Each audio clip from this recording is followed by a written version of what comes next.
Hoje nós vamos ver as equações de Gauss, Kodazzi e Ricci.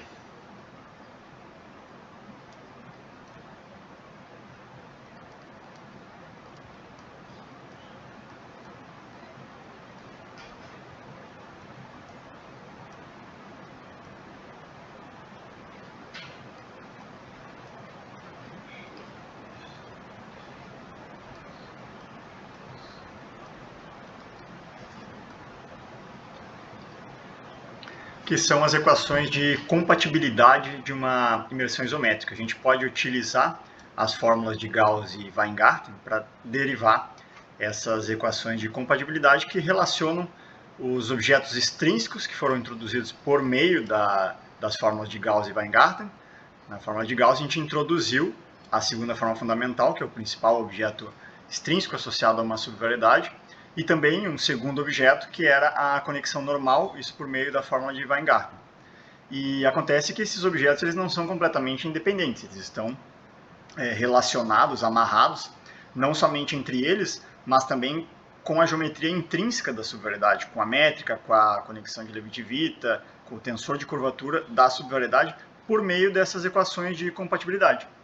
E o que acontece é que essas equações de compatibilidade elas descrevem completamente a geometria de uma subvariedade localmente e globalmente se a subvariedade for simplesmente conexa. Esse é o conteúdo do teorema fundamental das subvariedades que a gente vai enunciar hoje. Ele basicamente diz que se você conhece a segunda forma fundamental e a conexão normal, você conhece toda a geometria da subvariedade.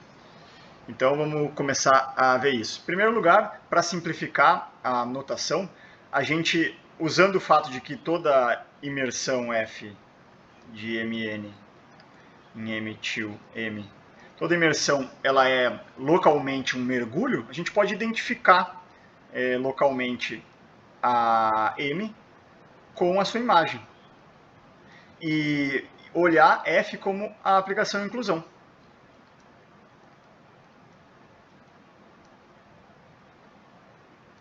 Como a aplicação e inclusão por meio dessa identificação local da subvariedade com a sua imagem. Então, feito isso, a gente vai denotar por R o tensor de curvatura de M.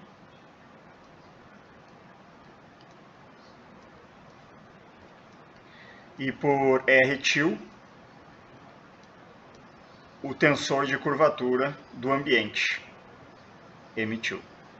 E o que a gente vai fazer é pegar, primeiramente, três campos de vetores tangentes, x, y, z.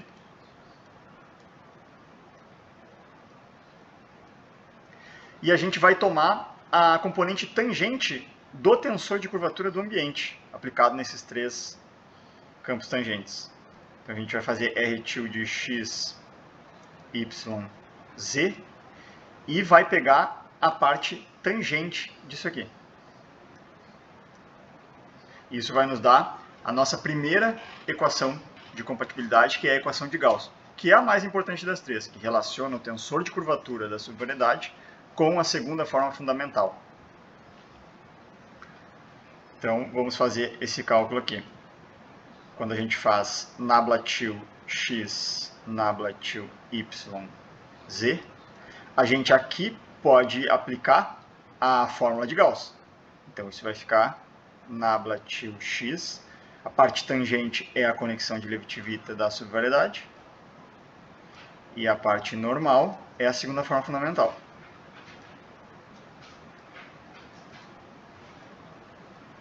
Agora eu posso novamente aplicar aqui a fórmula de Gauss.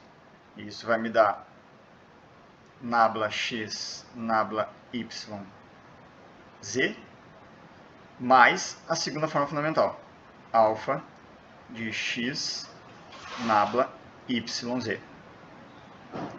E quanto a essa outra parte aqui, este é um campo normal. E então a gente pode aplicar a fórmula de Weingarten. Isso aqui vai me dar uma parte tangente que é menos o operador de forma, menos a alfa de y, z, x, mais a conexão normal.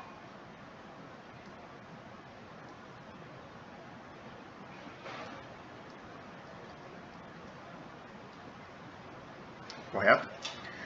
Agora, fazendo a mesma coisa para as outras parcelas do tensor de curvatura, analogamente, a gente vai ter nabla til y, nabla til x, z,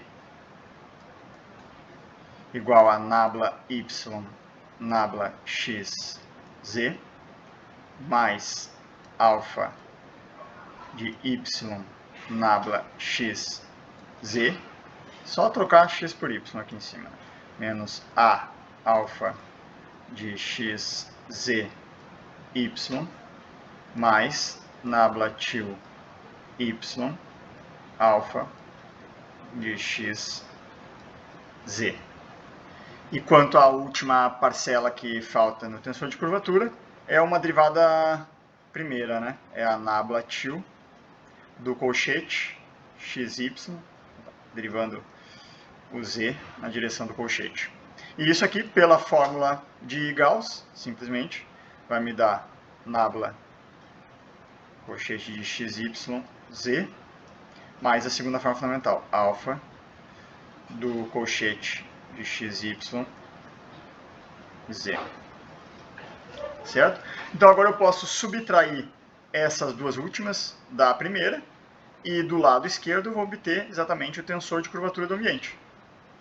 Do lado direito, como eu estou interessado na parte tangente, essa segunda forma fundamental e a conexão normal vão morrer. Então só vai sobrar essa parte aqui, envolvendo a conexão de Levi-Civita derivando duas vezes, e o operador de forma. Então fazendo isso, né, subtraindo essas duas da primeira e tomando parte tangente, a gente vai chegar na equação de Gauss. A gente vai chegar em R de x, y, z, esse aqui é o tensor de curvatura da subvariedade, igual a parte tangente do tensor de curvatura no ambiente, mais aqueles dois termos que são o operador de forma. Então, o primeiro é a alfa de yz x menos a alfa de x z y. E essa é a equação de Gauss, que é a equação de compatibilidade mais importante da geometria das subvariedades. Ela relaciona o tensor de curvatura da subvariedade com a segunda forma fundamental. E o tensor de curvatura do ambiente, claro. Porém, a gente vai estar mais interessado em imersões isométricas em espaços de forma. E nos espaços de forma, por eles terem curvatura constante, o tensor de curvatura assume uma expressão muito simples. E, portanto, a equação de Gauss vai se simplificar. Mas isso a gente vai ver logo mais adiante.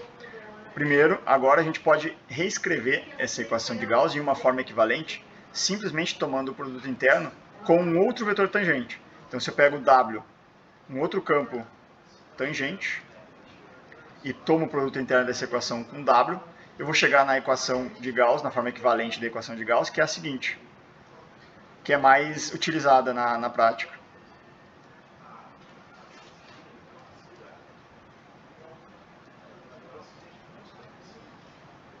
Que vai ser simplesmente o tensor de curvatura da subvariedade agora contraído com a métrica. E do outro lado, a parte tangente então do tensor de curvatura do ambiente, também contraído com a métrica. Enquanto que esse cara aqui, que é o operador de forma, ele vira o produto de duas segundas formas fundamentais. Então aqui vai ficar, isso por definição, pela própria definição do operador de forma. Então aqui vai ficar produto interno de alfa de xw com alfa de yz, enquanto que esta outra parte aqui vai ficar alfa de xz escalar alfa de yw. E essa é a forma mais usual da equação de Gauss, é a que se usa mais na prática. Certo? Então, muito simples. Simplesmente, o que a gente fez foi pegar três campos tangentes, avaliar o tensor de curvatura do ambiente nesses campos e tomar a parte tangente. Agora a gente pode também tomar a parte normal dessa mesma conta. Mas antes disso, uma outra e última forma equivalente da equação de Gauss é a seguinte: a gente sabe que o tensor de curvatura ele fica completamente determinado por meio das curvaturas seccionais. Ou seja, quando você substitui z por y, w por x, e pode considerar w e y como sendo ortonormais. Isso determina univocamente esse tensor de curvatura. E, portanto, a equação de Gauss pode ser, se resume a uma relação entre a curvatura seccional da subvariedade e do ambiente por meio da segunda forma fundamental. Então, outra maneira equivalente de enunciar a equação de Gauss é a seguinte: a curvatura seccional ao longo do plano gerado pelos vetores ortonormais x, y, num determinado ponto, é igual a essa curvatura seccional do ambiente, nesse mesmo plano, mais uma expressão envolvendo a segunda forma fundamental, que é devido a essa equação conhecida como curvatura algébrica da segunda forma fundamental. Justamente porque ela é a curvatura extrínseca, ela é a diferença entre a curvatura intrínseca e a curvatura extrínseca. Então esse termo aqui, envolvendo somente a segunda forma fundamental, ele te dá justamente a diferença entre a curvatura intrínseca e a curvatura no ambiente. Isso é chamado curvatura extrínseca da subvariedade. E essa parte, então, por essa razão, é chamada curvatura da segunda forma fundamental. É uma maneira de associar algebricamente um conceito de curvatura para uma forma bilinear simétrica. Certo? Então, isso daqui é para um par de vetores x, y, tangentes num determinado ponto, ortonormais.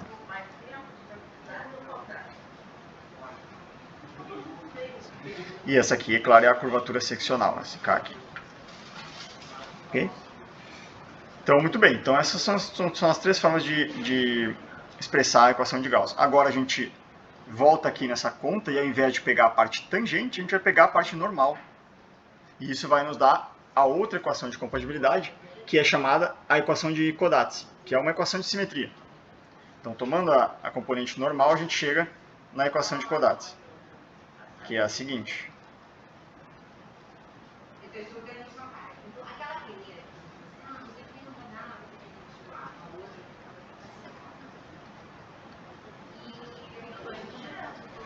A equação de Kodatsu, então, é a parte normal do R-til de x, y, z, é dado por meio da diferença da derivação da segunda forma fundamental. Ou seja, é nabla perp x alfa de y, z, menos nabla perp y alfa de x, z. Então essa é a nossa segunda equação fundamental, que é a equação de Kodatsu, que é uma equação de simetria. Geralmente, quando a gente está buscando obter alguma simetria em subvariedades, a gente recorre a essa equação. Quem é esse nabla perp aqui? Isso aqui é simplesmente a conexão canônica no fibrado vetorial de duas formas, do tangente no normal. Então, é simplesmente a conexão canônica, ou seja, ela é definida da seguinte maneira. Nabla perp x alfa de y, z é a conexão normal, porém, para que vire um tensor, a gente tem que subtrair as partes tangentes, né? Então, a gente subtrai aqui dentro, aplicando a única conexão que faz sentido, que é a conexão de Levi-Civita.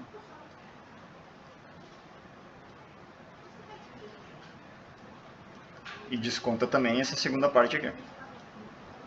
De modo que agora sim, isso aqui é um tensor, que é justamente a conexão canônica, então.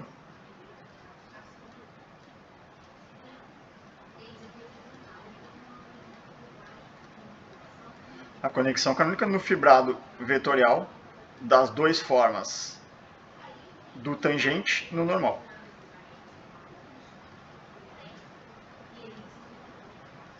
Simplesmente a conexão canônica, né? O tangente, fibrado tangente, tem a sua conexão, que é a de Levi-Civita. O fibrado normal tem a sua conexão, que é a conexão normal. Então, naturalmente, eu posso associar uma conexão canônica a esse fibrado vetorial das duas formas, do tangente no normal, por meio dessa fórmula aqui, que então me dá um tensor. E é isso que aparece na equação de Kodats. Aparece a diferença dessa derivação aqui normal, da segunda forma fundamental, com respeito a x e a y, trocando x e y. Isso é igual à parte normal do tensor de curvatura do ambiente, avaliado em campos tangentes. Agora, novamente, a gente logo à frente vai ver a versão dessas equações no caso que nos interessa, que é justamente o caso de imersões isométricas em espaços de forma. E aí, o tensor de curvatura não tem parte normal. Como você está avaliando em 3 campos tangentes, o tensor de curvatura cai tangente quando o espaço tem curvatura constante. Portanto, a parte normal vai ser zero e isso vai ficar uma equação de simetria perfeita. Certo? Finalmente, agora a gente vai fazer um outro cálculo. A gente já exauriu as possibilidades nessa conta aqui, tomando 3 campos tangentes. A gente já pegou a parte tangente e nos deu a equação de Gauss. Pegou a parte normal, nos deu a equação de Kodats. Agora a gente vai tomar 2 campos tangentes e vai pegar um normal. E vai relacionar a parte normal do tensor de curvatura do ambiente com o tensor de curvatura normal, que é aquele que provém da conexão normal. Então vamos definir tensor de curvatura normal, que é definido simplesmente da seguinte forma. Pego 2 campos tangentes x, y, pego um campo normal, e a definição é simplesmente o tensor de curvatura proveniente da conexão normal. Fica isso aqui menos nabla perp y nabla perp x xi menos nabla perp do colchete de xy derivando xi. Isso aqui, claro, para 2 campos tangentes, x e y, e um campo normal.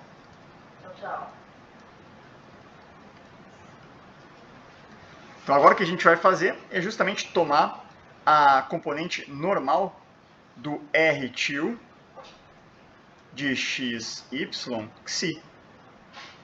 Pego o tensor de curvatura normal do ambiente em 2 vetores tangentes, mas agora um vetor normal. E vou pegar a parte normal. Quando eu faço isso, eu obtenho a equação de Hit, que é a seguinte. Essa parte normal aqui vai ser o tensor de curvatura normal mais uma expressão envolvendo a segunda forma fundamental, que vai aparecer menos alfa de x a xi y mais alfa de a xi x y. E essa é a equação de Hit, que é a última equação de compatibilidade. Então essa é a equação de Hit.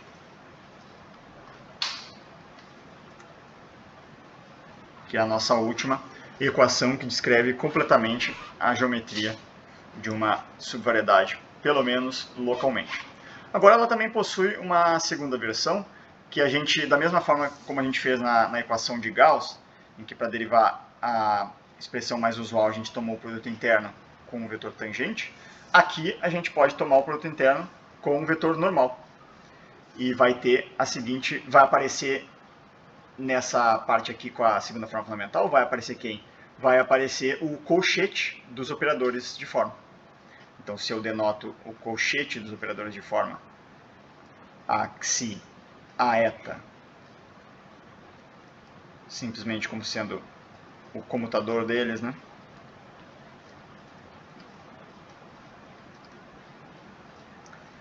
Vai aparecer exatamente o colchete aqui, quando eu tomo o produto interno com um outro campo normal.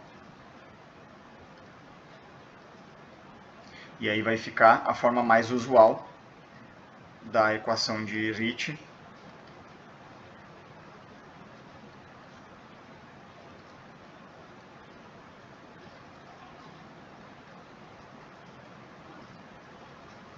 Que é a seguinte, que diz que o R perp de x, y, xi escalar eta é igual ao R til de x, y, xi escalar eta, mais aqui o cochete de axi a eta aplicado em x escalar y.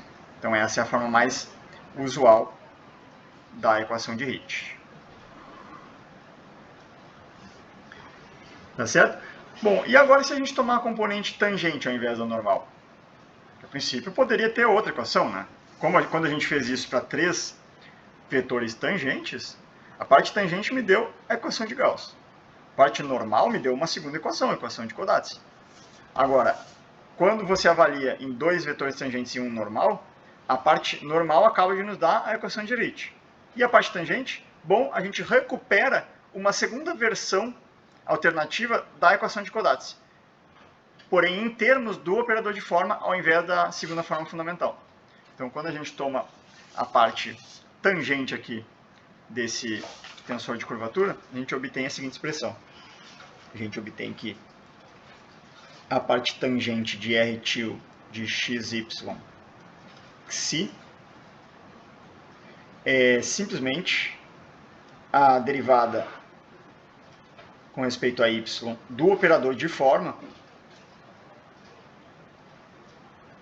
visto como uma seção agora das formas bilineares, pegando um vetor tangente e um normal e me dando um vetor tangente, que é o que o operador de forma é.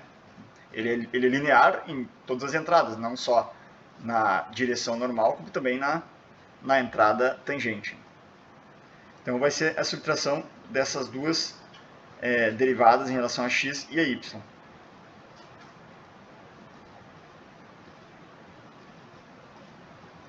E é bastante fácil ver que essa equação é equivalente à equação de Kodazzi que a gente tinha derivado tomando a parte normal deste outro tensor de curvatura aqui do ambiente avaliado em 3 vetores tangentes. Elas são simplesmente equações equivalentes. Você chega de uma em outra de maneira muito simples. Então ela não nos dá nada novo. Essa parte tangente não nos dá nada novo. Certo? E agora, com essa estratégia de tomar partes tangentes e normais do tensor de curvatura do ambiente, a gente exauriu as possibilidades. Porque qualquer outra possibilidade vai, por simetria do tensor de curvatura, recair em uma dessas duas. Mas nada impede de que pudesse haver uma quarta equação independente dessas três e que descrevesse algo novo em relação à geometria de uma subvariedade. Mas o teorema fundamental da subvariedade diz que não, que essas três equações elas descrevem completamente a geometria. Não existe mais nenhuma outra. Qualquer outra equação é simplesmente derivada a partir delas. Elas contêm a descrição completa da geometria de uma subvariedade. E é isso que a gente vai ver no final dessa aula. Mas antes disso, agora vamos escrever as equações fundamentais para o caso que nos interessa, que é o caso de imersões isométricas em espaços de forma. E de fato, aqui, para escrever as equações fundamentais, eu não preciso necessariamente que o ambiente seja simplesmente conexo e nem completo. Ele simplesmente precisa ser uma variedade riemanniana de curvatura constante. Porém, para o teorema fundamental, sim, esse precisa que seja um espaço de forma. Mas aqui, a princípio, eu posso considerar o caso em que o espaço ambiente é simplesmente uma variedade riemanniana de curvatura constante C. Certo? E aí, como ela tem curvatura constante C, eu sei quem é o tensor de curvatura desse ambiente. O tensor de curvatura desse ambiente é dado justamente pelo produto wedge. se a gente escreve x wedge y z como y escalar z vezes x menos x escalar z vezes y, a gente sabe que o tensor de curvatura de uma variedade de curvatura constante, ele é expresso em termos desse produto wedge. Ele é simplesmente c vezes esse produto wedge, como a curvatura é constante c. Então, simplesmente eu tenho que substituir, né, c vezes esse produto wedge, que é justamente o tensor de curvatura agora desse ambiente de curvatura constante, na equação de Gauss, Kodazzi e Ritchie. Então, na equação de Gauss, ele aparece nessa primeira aqui, simplesmente tomando a parte tangente. Só que agora não precisa tomar a parte tangente, porque a parte tangente é ele todo. Ele é tangente. Se eu pego 3 vetores tangentes, isso aqui me dá um vetor tangente. Não tem parte normal aqui. Então essa parte tangente é todo ele. Consequentemente, a equação de Gauss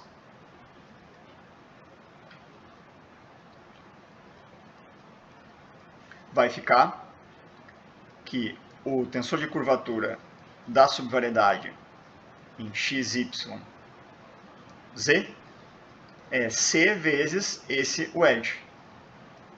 Isso aqui é exatamente o tensor de curvatura do ambiente, que nesse caso não tem parte normal. Mas, claro, aquelas outras coisas que já existiam, que é o operador de forma. Então, mais a alfa y z x menos a alfa x z y. E essa é justamente a equação de Gauss no caso de imersões isométricas em espaços de curvatura seccional constante. Equivalentemente, claro, tomando o produto interno com W, como a gente fez inicialmente, a gente vai obter a forma mais usual da equação de Gauss, que é contraindo com a métrica. E aí vai aparecer aqui que R de x, y, z escalar W é igual a c vezes x wedge y z escalar W mais aquela mesma expressão, né, da segunda forma fundamental, ou seja, alfa de x w escalar alfa de y z menos alfa de x z escalar alfa de y w. Tá certo? Então essa é a forma mais usual da equação de Gauss no caso de um espaço-ambiente de curvatura seccional constante C. E este C aqui ele só aparece na equação de Gauss. As outras equações são exatamente idênticas, independentemente de qual curvatura constante o espaço-ambiente tenha. A única que lê, que capta a curvatura constante do espaço-ambiente é a equação de Gauss. Vejam só, a equação de Kodazzi agora vai acontecer o quê? Nós temos o tensor de curvatura do ambiente, novamente aplicado em 3 vetores tangentes. Mas a gente sabe que ele é dado em termos desse produto wedge, que me dá uma expressão tangente. Logo, não tem parte normal. Então, quando eu tomo a parte normal aqui, vai ser 0. E aí, isso aqui vai ficar uma equação de simetria para a segunda forma fundamental, que vai ser a seguinte. Então, a equação de Kodazzi, ela, em um espaço ambiente de curvatura constante, ela fica nabla perp x alfa de yz igual a mesma coisa trocando x por y. Ela é uma equação de simetria.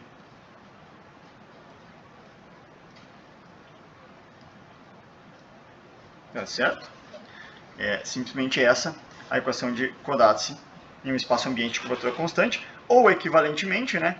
Porque da mesma forma que a gente derivou ela fazendo a parte normal do tensor de curvatura aplicado em 3 vetores tangentes, a gente também encontrou uma expressão equivalente, que foi considerando a parte tangente do tensor de... Onde está isso?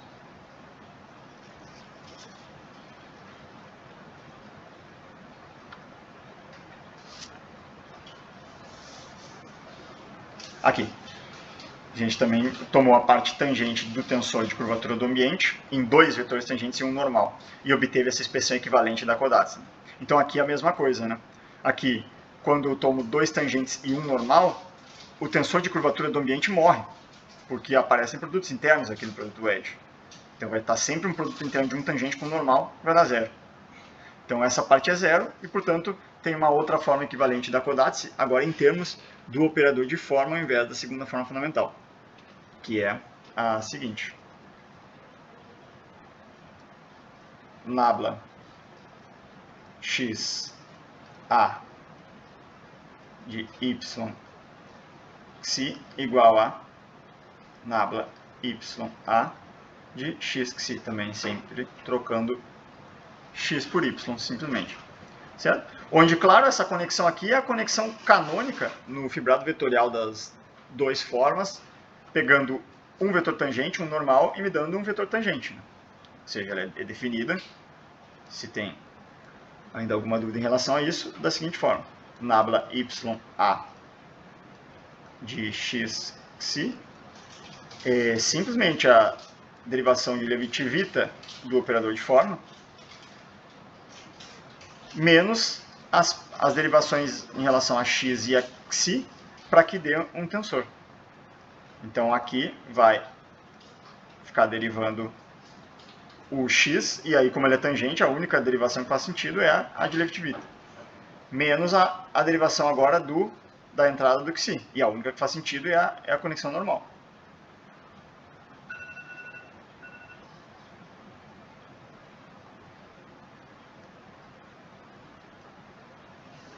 Certo? Então é simplesmente a conexão canônica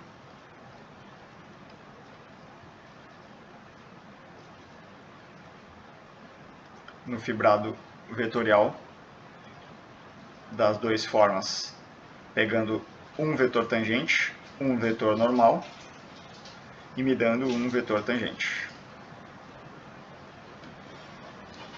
Da mesma forma como a gente escreveu a equação de Kodatsu em termos dessa conexão normal da segunda forma fundamental.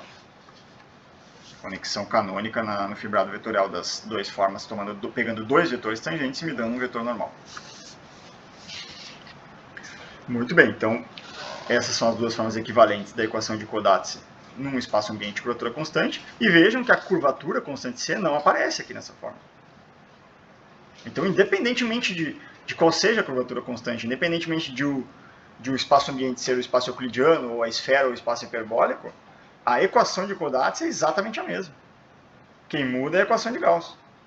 Ela sim é que leva em conta essa curvatura constante específica.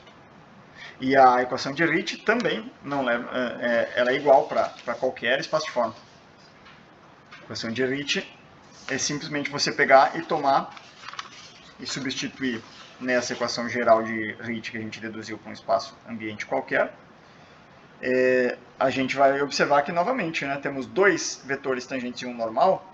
Então, o tensor de curvatura do ambiente vai dar 0, justamente por essa expressão aqui envolvendo o produto edge. Né? Sempre vai dar o produto edge de um tangente com um normal. Logo, não vai existir esta parte aqui, na equação de Ricci. Portanto, vai ficar do lado esquerdo simplesmente a conexão, o tensor de curvatura normal, e do outro lado o colchete dos operadores de forma. Então a gente vai primeiro escrever em termos dessa equação de Ricci aqui. Não vai existir essa parte à esquerda e vai ficar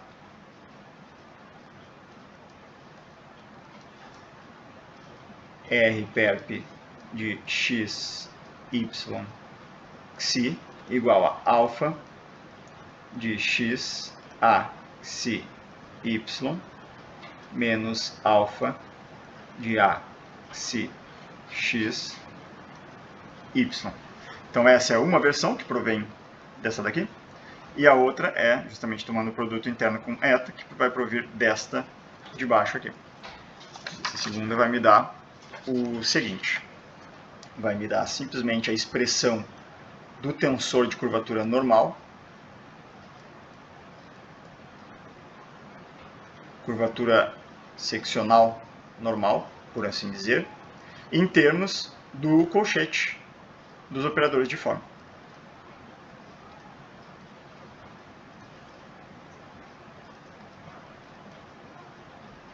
Então são as duas formas equivalentes de expressar a equação de Ricci no caso de um espaço ambiente de curvatura constante.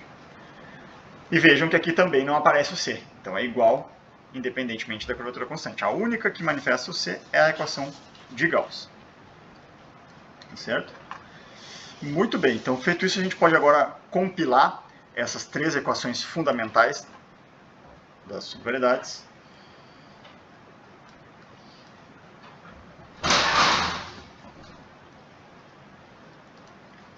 Que, conforme vamos ver a seguir, elas descrevem completamente a geometria de uma subvariedade. Então, primeiramente, a equação de Gauss, que relaciona o tensor de curvatura da subvariedade, que é um objeto intrínseco, com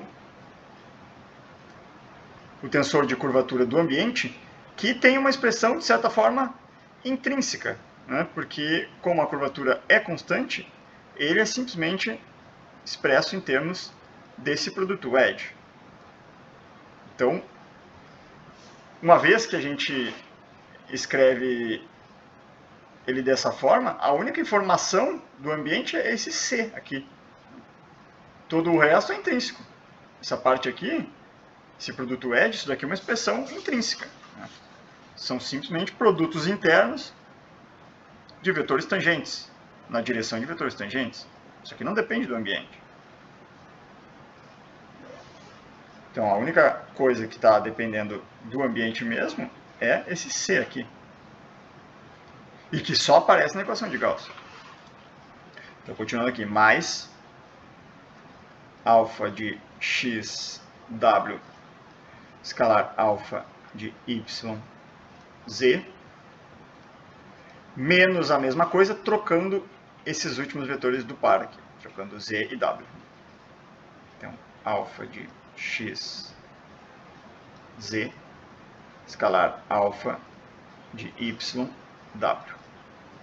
Essa é a equação de Gauss num espaço ambiente de curvatura seccional constante C. Quanto à equação de Kodazzi,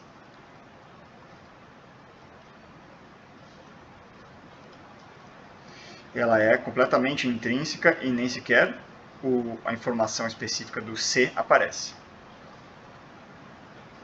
Então, ela é simplesmente uma simetria da derivada da segunda forma fundamental.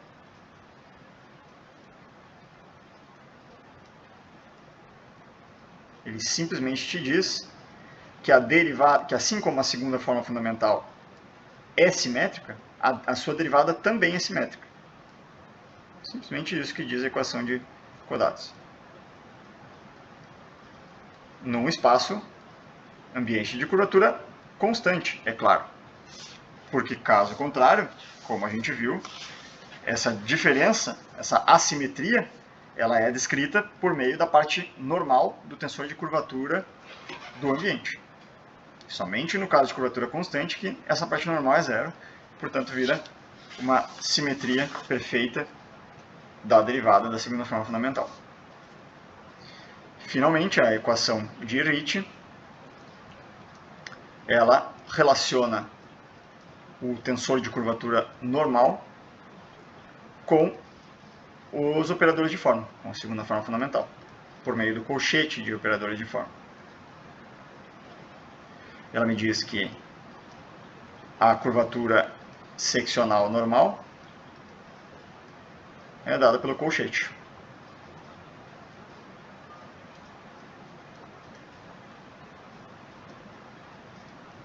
Dos operadores de forma.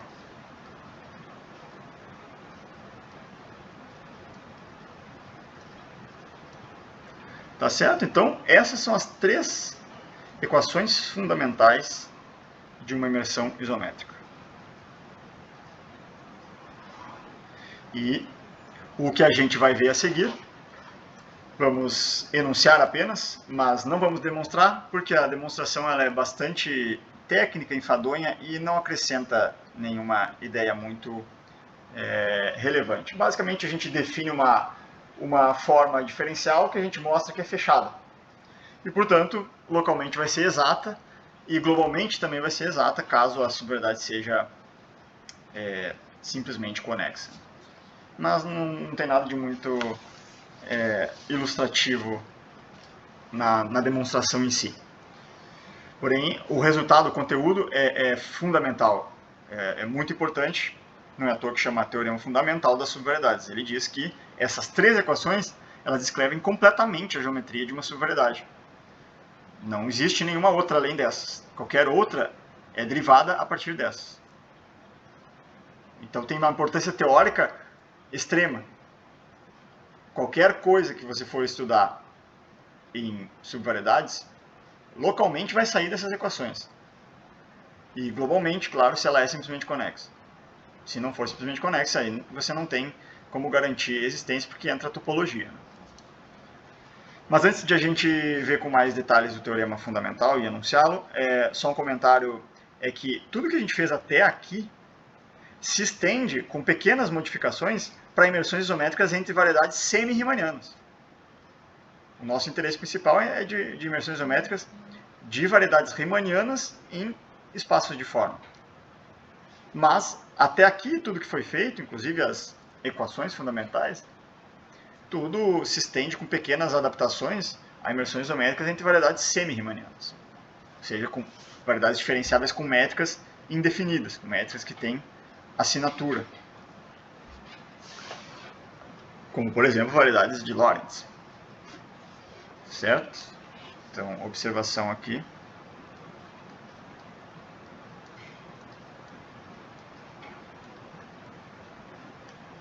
É que a teoria se estende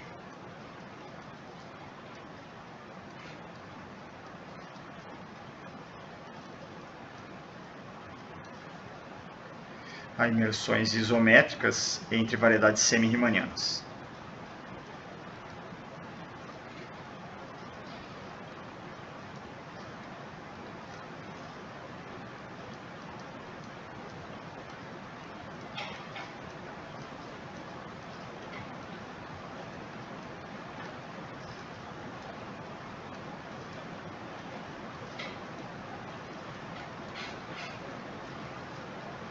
Tá certo?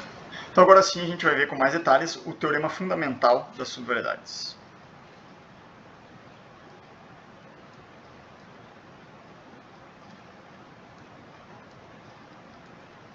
Teorema mais importante da teoria de subvariedades.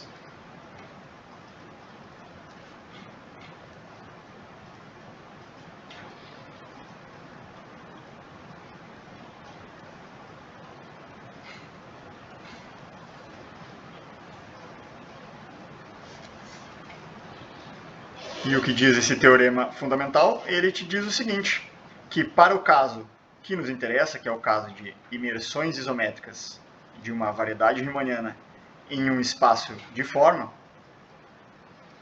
de curvatura constante C, ou seja, o espaço ambiente agora é uma variedade riemanniana completa, simplesmente conexa de curvatura seccional constante C, que pelo teorema de classificação de Cartan a gente sabe que só tem uma para cada C. Se C é igual a zero, é o espaço euclidiano. Se C é maior que zero, é a esfera de curvatura constante C. Se C é menor que zero, é o espaço hiperbólico de curvatura constante C. Então isso aqui agora é um espaço de forma. Se C é zero, isso aqui vai ser o Rm. Se C for maior que zero, isso aqui vai ser a SM de curvatura constante C. Que no caso em que a curvatura constante C é igual a 1, porque a menos de homotetia, a esfera de curvatura constante C é homotética à esfera de curvatura constante 1. Né? Então a gente pode normalizar. E no caso C igual a 1, para simplificar a notação, a gente denota simplesmente a esfera como SM. Omite a curvatura quando ela é constante 1. E da mesma forma para o espaço hiperbólico. Né? Quando C é menor do que zero, esse espaço de forma aqui é o espaço hiperbólico de curvatura constante C negativa. Quando a curvatura constante é C igual a menos 1, porque qualquer outro é homotético a esse protótipo de curvatura menos 1, a gente omite o C e denota simplesmente como HM, o espaço hiperbólico de curvatura constante menos 1, certo? Então, é isso que nos interessa. São imersões isométricas de variedades riemannianas em espaços de forma. Certo? E aí, as equações de compatibilidade, como a gente viu, elas são equações intrínsecas relacionando o tensor de curvatura da subvariedade, a segunda forma fundamental e o tensor de curvatura normal. Equação de Gauss, a única parte extrínseca que aparece é esse C aqui. E as outras nem isso. Agora, quando eu digo que são equações intrínsecas, é claro que os objetos, segundo a forma fundamental e conexão normal, são extrínsecos. Eles dependem da forma como a subvariedade está imersa no espaço-ambiente. A única coisa que é intrínseca mesmo aqui é o tensor de curvatura, que aparece na equação de Gauss. E também, de forma escondida, né, na equação de Kodály, porque essa derivada da segunda forma fundamental, você desconta partes envolvendo a conexão de Levi-Civita, que está escondido aqui então também, que é intrínseca. Então ela amarra a geometria intrínseca e elas amarram a geometria intrínseca e a geometria extrínseca. Né? Mas o bom é que quando você está num espaço de forma, mais geralmente quando você está num espaço ambiente de curvatura constante, elas viram equações intrínsecas. Se você conhece a segunda forma fundamental e a conexão normal. Ela já não aparece mais o ambiente. A menos, claro, desse C aqui. Todo o resto não depende mais do ambiente. Então, é uma pergunta natural de se fazer se supõe que você tenha dados uma segunda forma fundamental, uma candidata à segunda forma fundamental e uma candidata à conexão normal. O que seria um candidato à segunda forma fundamental? Seria simplesmente uma seção simétrica do fibrado vetorial das duas formas, pegando dois vetores tangentes e me dando um vetor candidato a normal. Ou seja, a primeira coisa que eu tenho que ter é um fibrado vetorial riemanniano sobre uma variedade riemanniana, que vai fazer o papel do meu fibrado normal. Riemanniano, com uma métrica. E também tenho que dar nesse fibrado, então o que eu tenho que, vamos ver os objetos que eu tenho que te dar para tentar construir uma subvariedade a partir dos dados da segunda forma fundamental e da conexão normal. Então eu tenho uma variedade riemanniana M. Eu tenho que te dar um fibrado vetorial riemanniano, vou chamar de epsilon aqui.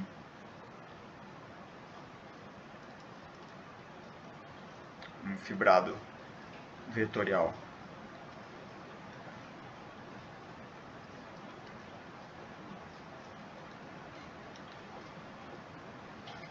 riemanniano sobre M. Né? Então, riemanniano tem uma métrica. Mas a métrica só não basta. Porque a gente sabe que a métrica determina univocamente a conexão apenas para variedades riemannianas, que é o teorema fundamental da geometria riemanniana. Conexão de Levi-Civita é a única conexão simétrica compatível em uma variedade riemanniana. Mas para fibrados vetoriais riemannianos, conexões compatíveis não são únicas. E nem tampouco existe uma noção de simetria, porque você vai estar derivando um normal em relação a um tangente. Não tem como fazer o colchete desses caras. Certo? Então, eu tenho que te dar também uma conexão que será a nossa candidata conexão normal, uma nabla epsilon, uma conexão compatível nesse fibrado epsilon.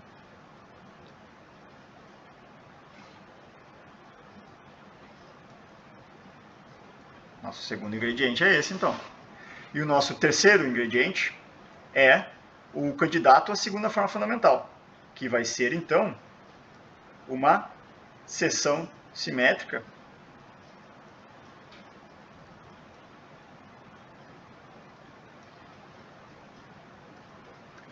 do fibrado vetorial das duas formas, tomando dois vetores tangentes e me dando um vetor no fibrado epsilon, que é o candidato a fibrado normal. É essa seção simétrica aqui que vai fazer o papel da segunda forma fundamental. E é claro que da conexão nabla epsilon provém um tensor de curvatura associado a essa conexão. Toda conexão num fibrado vetorial dá origem a um tensor de curvatura. Então esse cara origina o tensor de curvatura.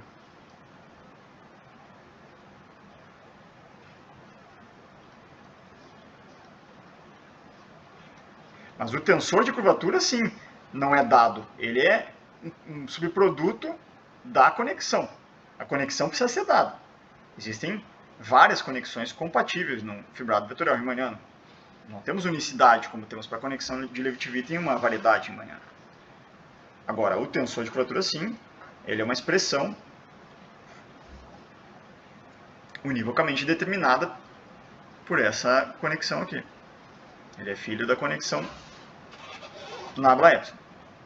E da mesma forma, a gente pode derivar os operadores de forma a partir da segunda forma fundamental. Eles não são nada de novo.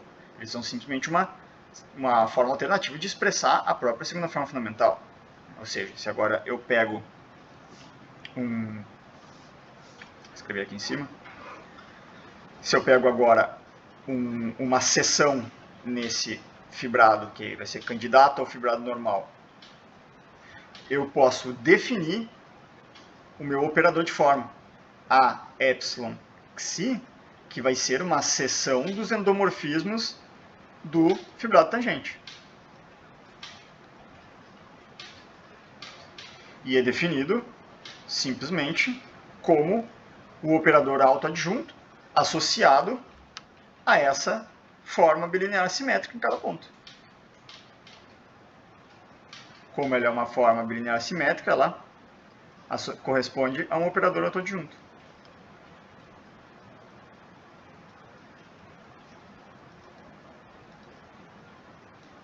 Da seguinte maneira, correto? Então é assim que você define o operador de forma. Ou seja, o operador de forma também, assim como o tensor de curvatura, não é nada novo. Os dados que você realmente tem que prover são um fibrado vetorial riemanniano, uma conexão compatível nesse fibrado e uma seção simétrica do fibrado vetorial das duas formas, pegando dois vetores tangentes e me dando um vetor nesse fibrado, epsilon. E o que acontece é que, se esses dados agora satisfizerem as equações de Gauss, Kodatz e Ricci, então, localmente e globalmente, caso a variedade M seja simplesmente conexa, vai existir uma imersão isométrica de F no espaço de forma correspondente a essa curvatura C que aparece aqui na equação de Gauss, e uma isometria de fibrado vetorial que identifica esse fibrado vetorial abstrato epsilon com o fibrado vetorial concreto, fibrado normal da imersão isométrica. Ou seja, de modo que essa isometria ela identifica essa conexão abstrata com a conexão normal e essa segunda forma abstrata com a segunda forma fundamental. Essa é a parte da existência no teorema fundamental. A unicidade dispensa a hipótese de simplesmente conexa. Basta que você tenha duas imersões isométricas de uma variedade riemanniana qualquer, no mesmo espaço de forma,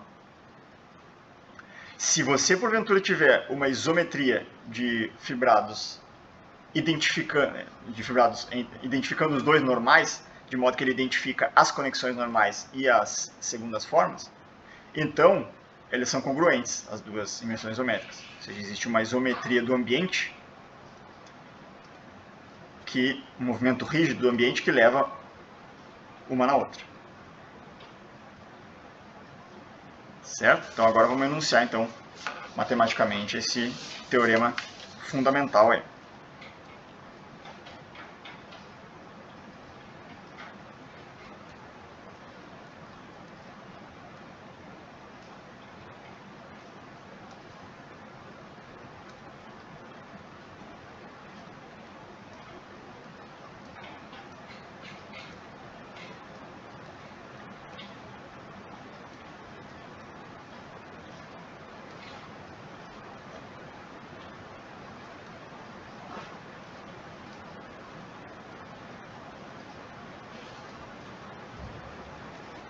Então ele tem duas partes, a parte da existência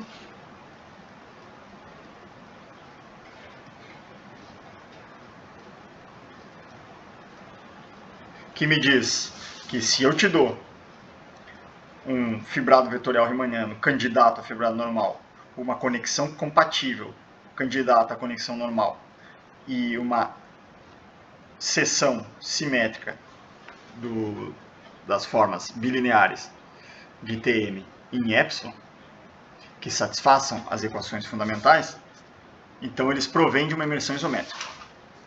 Ou seja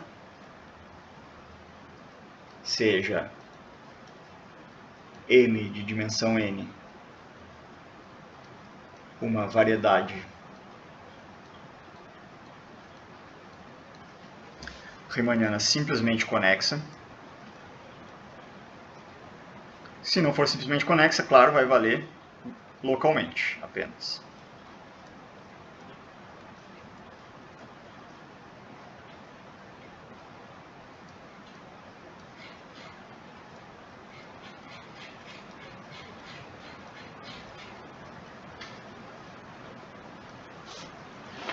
Seja epsilon um fibrado vetorial riemanniano de posto P, P vai ser a codimensão. Então, o posto desse fibrado vai ser justamente a codimensão. Afinal de contas, ele está fazendo o papel do fibrado normal. Ele é a versão abstrata do fibrado normal que a gente quer concretizar por meio de uma imersão isométrica de codimensão P, igual ao posto desse fibrado.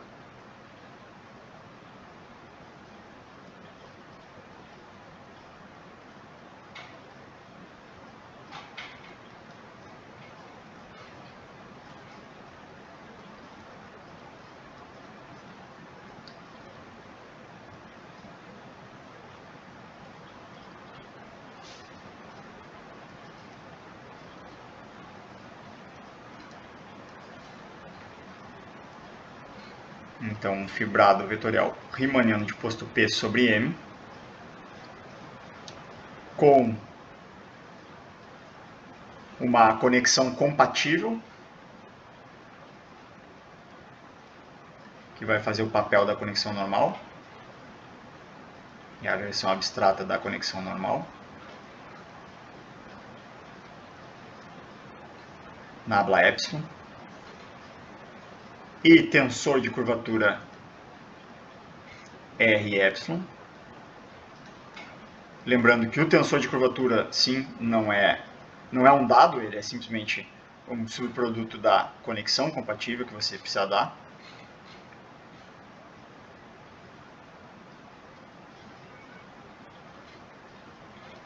Mas que aqui no enunciado já estamos introduzindo-o, afinal de contas ele aparece nas equações fundamentais, mais especificamente na equação de Ricci. Certo? Então este tensor de curvatura aqui, que é a versão abstrata do tensor de curvatura normal, e seja agora o outro dado que você tem que fornecer, que é a segunda forma fundamental. Seja então alfa epsilon, uma seção simétrica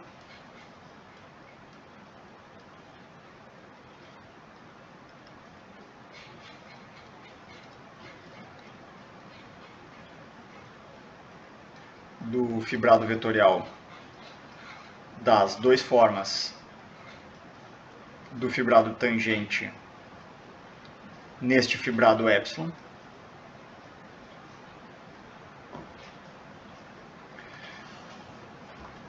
E agora a gente pode definir os operadores de forma que também não são nenhum dado novo. Você só tem que dar esse fibrado epsilon, a conexão compatível e a segunda forma, e a seção simétrica alfa epsilon.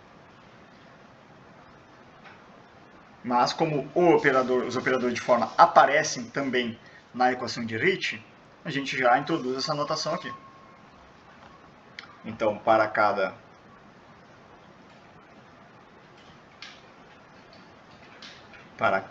seção xi do fibrado epsilon, que é a versão abstrata então de um campo de vetores normal, defina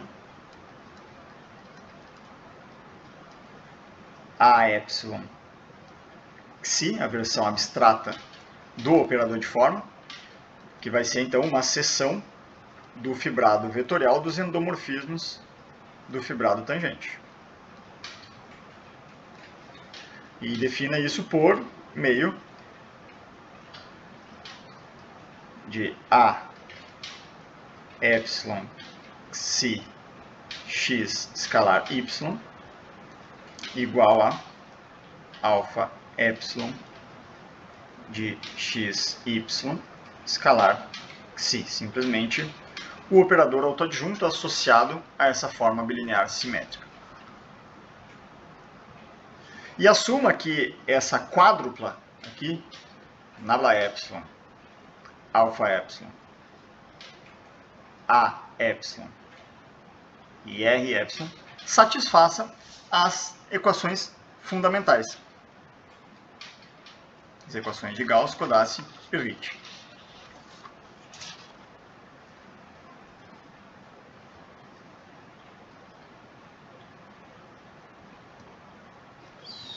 Suponha então que a quádrupla nabla epsilon, alfa epsilon, a epsilon, r epsilon, ressaltando mais uma vez que eu só estou escrevendo essa quádrupla aqui porque eles aparecem, esses quatro objetos, nas equações fundamentais. Mas, na verdade, os dados mesmo são um par. É o nabla epsilon e o alfa epsilon. Porque o a epsilon é derivado a partir do alfa epsilon. Enquanto que o r epsilon é derivado a partir do nabla epsilon. Então, esses dois últimos dados dessa quádrupla não são novos. Não são novos, eles só estou introduzindo aqui como quádrupla porque eles aparecem explicitamente nas equações fundamentais. É uma notação que auxilia a escrever as equações fundamentais de maneira mais simples.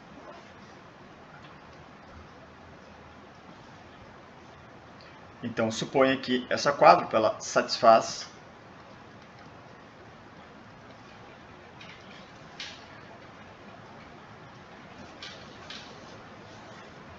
vamos atribuir numerar as equações. Gauss vai ser equação 1, Codazzi 2 e Ricci 3. Então, suponha que satisfaz 1, 2 e 3, que são justamente as equações de compatibilidade, as equações de Gauss, Codazzi e Ricci. Qual é a conclusão? É que existe uma imersão isométrica de M no espaço de forma de curvatura C, em que C é esse cara que aparece na equação de Gauss, exclusivamente. Né? Existe uma imersão isométrica e uma isometria de fibrados vetoriais que realiza esses dados, que realiza o epsilon como fibrado normal, realiza o alfa epsilon como segunda forma fundamental e realiza o nabla epsilon como conexão normal. Então, existem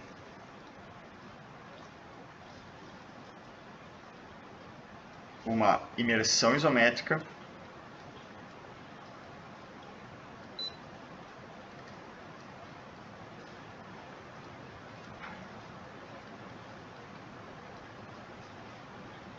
F de M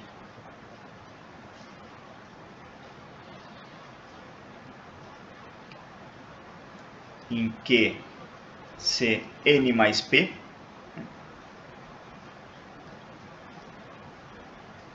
P é o posto do fibrado epsilon, que está fazendo o papel então da codimensão.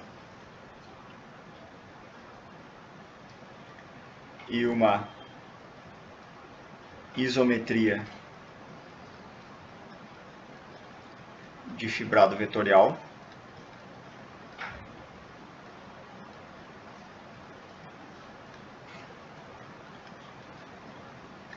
Que eu vou chamar de φ.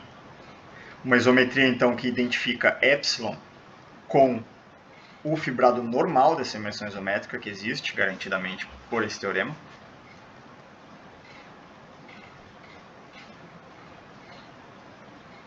Tal que essa isometria identifica a conexão normal com nabla epsilon e a segunda forma fundamental com alfa epsilon. Ou seja, que nabla perp φ é igual a φ nabla epsilon. E a mesma coisa para a segunda forma fundamental. Alfa F é simplesmente φ composta com alfa epsilon. Então essa é a parte da resistência. A unicidade, como eu disse, dispensa a hipótese globalizante de ser simplesmente conexa.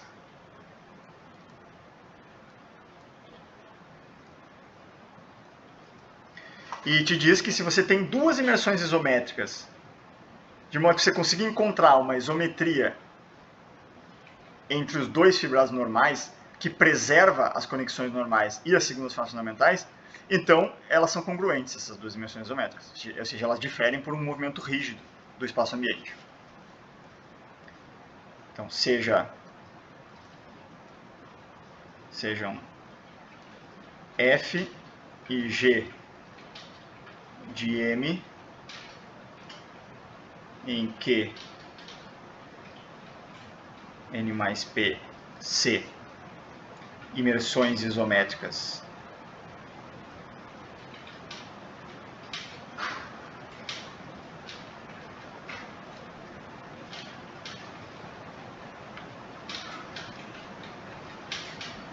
de uma variedade riemanniana qualquer, não necessariamente, simplesmente conexa.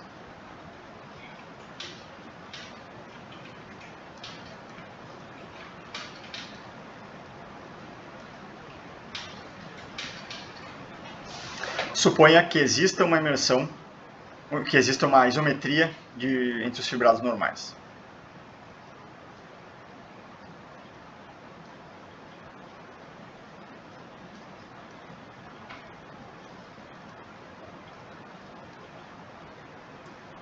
Que existe então uma isometria de fibrado vetorial.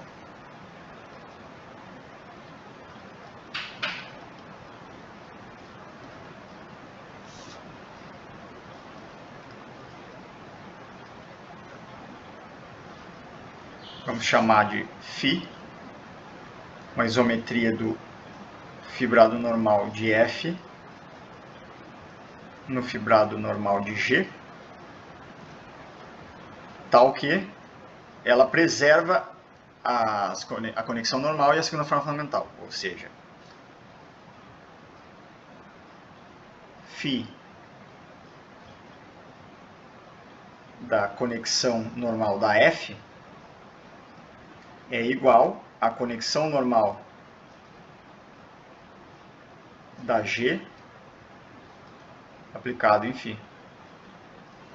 E também preserva a segunda forma fundamental, ou seja, que φ composta com alfa F é igual a alfa G.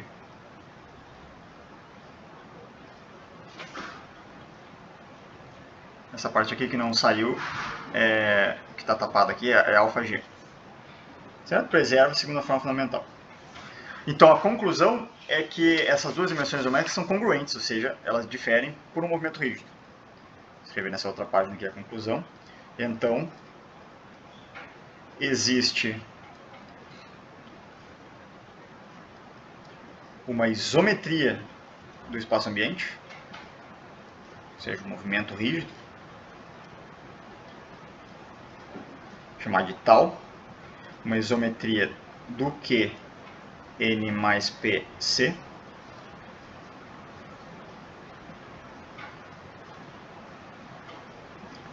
tal que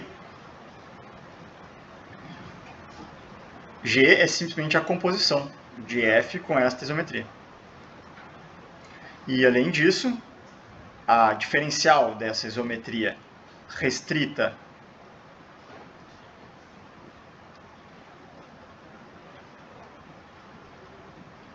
ao fibrado normal da F